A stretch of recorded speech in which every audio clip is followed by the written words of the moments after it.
All right, everyone. So let's talk about what leads one to a particular spiritual path. Now, there's a lot of spiritual paths out there, as most of you know if you're watching this. But there are certain influences from your family and culture that can lead you to a point where you're going to follow a spiritual path. So a lot of it is what the external world inflicts upon you, and you responding to the external world.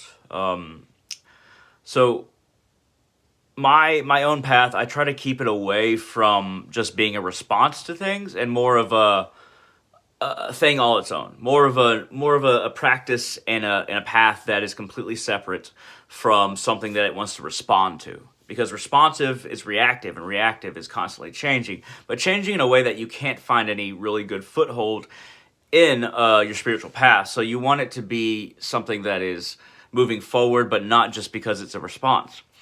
So if somebody is abused as a child, or somebody goes through some trauma as a child, you might want to lash out against society. So you might follow one path.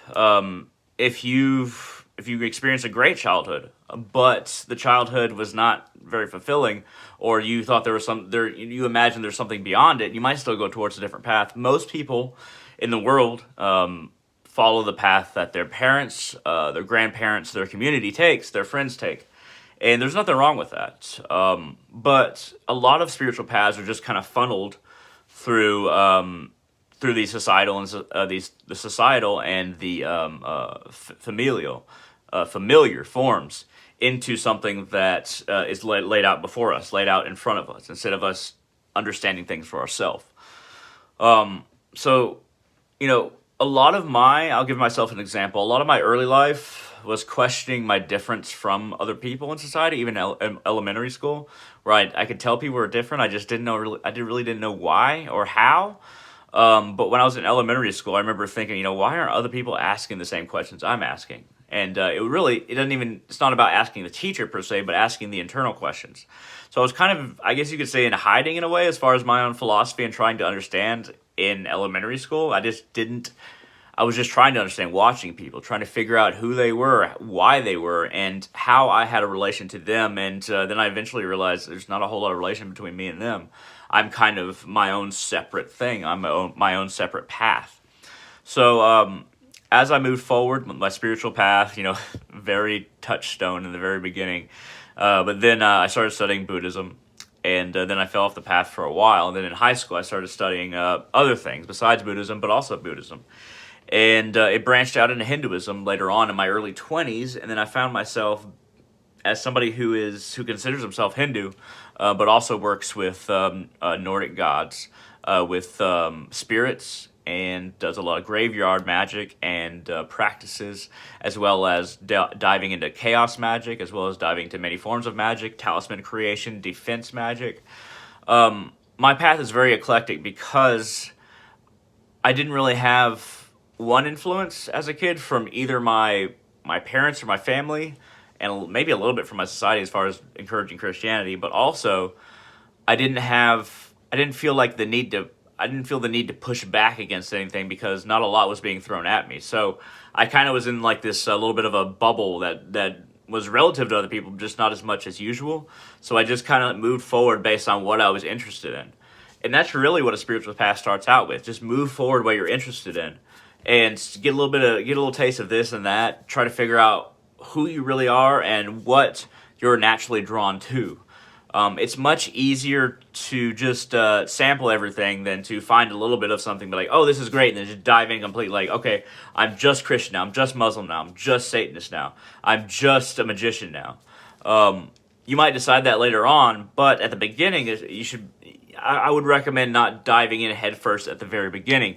It's good to sample everything a little bit, especially if you have the option, if you have the choice, if you have the environment in order to do that. If you do not, then I can't really give any advice, because I don't know what kind of situation you're in, and it very much has to do with, it might have to do with your country, your society, your culture, your family.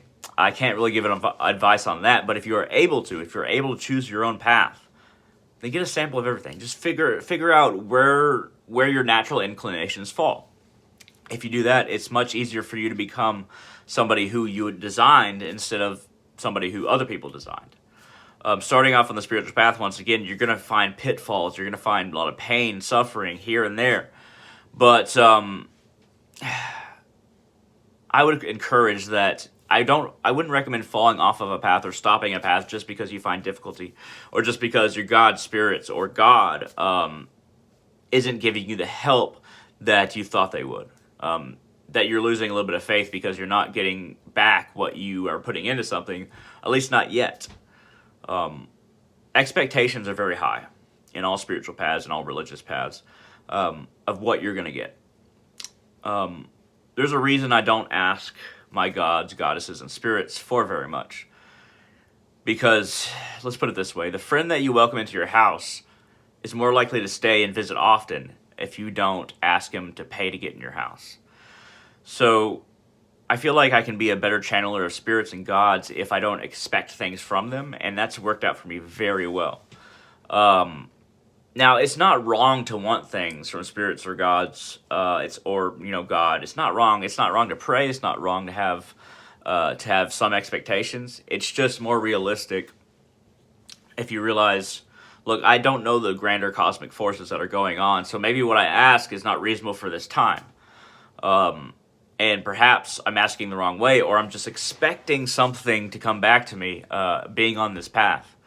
And these kinds of expectations can kind of curtail our advancement on a path, because no matter what path you're on spiritually, you're always going to come across these pitfalls. And if you jump ship as soon as you find them, as soon as you encounter a pitfall in your spiritual path, you're never going to get very far in any spiritual path.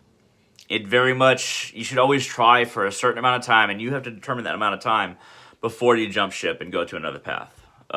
I believe that all spiritual paths are going in the same direction, back to the source, but there's a lot of people who don't believe that, and that's completely fine if you don't believe that.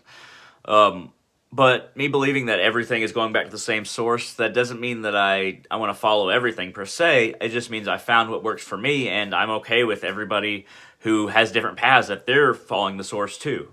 I have no desire to be adversarial. I just want everybody to find what works for them, and then move forward towards whatever the ultimate aim is of your path. It doesn't have to be, getting back to the source. It can be even getting power.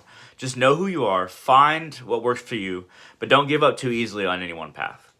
That's the basic message I have for today, about finding your spiritual path, and figuring that out. It's a long journey. But yeah, if you have any questions, comments, concerns, feel free to contact me, message me on Facebook at www.facebook.com/hunter.salazar. So facebook.com/hunter, HUNTER, period, SALAZAR, Salazar. And then feel free to, talk to me. Feel free to ask me questions on this topic. At any rate, thank you very much for watching, and hope to see all of you on the channel in the future. Sound